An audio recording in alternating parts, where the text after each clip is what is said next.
The quote in the Journal today, John Hilsenrath, the dollar is, quote, too strong and it's killing us. Why is it being reported as dangerous, not just for the United States, but globally? I think the American people have elected a man who understands business. And our president-elect understands that a strong dollar actually has a negative effect on American exports. What sort of negative effect does a strong dollar have? When our currency is more expensive, the foreigners have a harder time coming up with enough of their local currency to pay for your products. And then for the companies that do sell over there, if they want to bring back these profits denominated in foreign currency, when they bring them back into dollars, you're going to get fewer dollars for every unit of foreign currency. So that makes sense. A strong dollar is bad for exports. But how might the possibility of new trade barriers come into play? Could they help drive the dollar down? When you erect trade barriers to keep out, BMW or Toyota, or you want to make their cars more expensive for US buyers, so they're going to say, oh, Chevy or Ford is much more of a bargain here.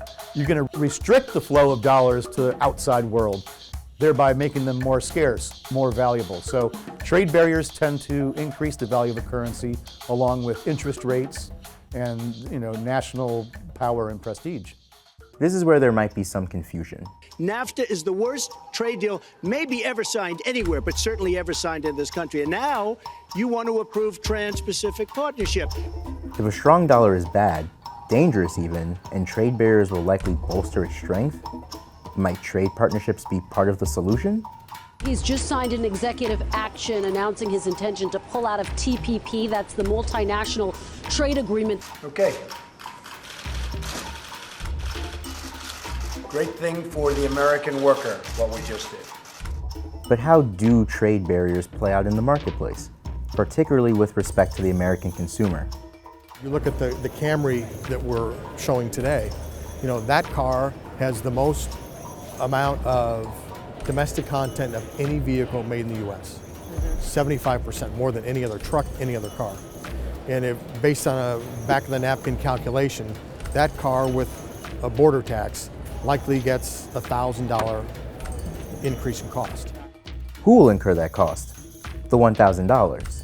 We believe that that's not going to be able to be absorbed by the manufacturer. It has to get passed on to the marketplace. In other words, the consumer. And as a result of that, we think it's going to reduce demand for automobiles. We'll have to adjust our production schedules. It's going to have a negative impact on overall employment. President Trump has promised to build airports, bridges, roads, tunnels, and everything else. That would make our interest rates rise. The Fed has been worried about deflation for the last decade, and now they're maybe starting to worry about inflation. So the Fed will want to raise rates. President Trump wants the dollar to be lower, but you don't get a lower dollar with higher interest rates and faster growth. Objects in motion, like Newton said, tend to stay in motion.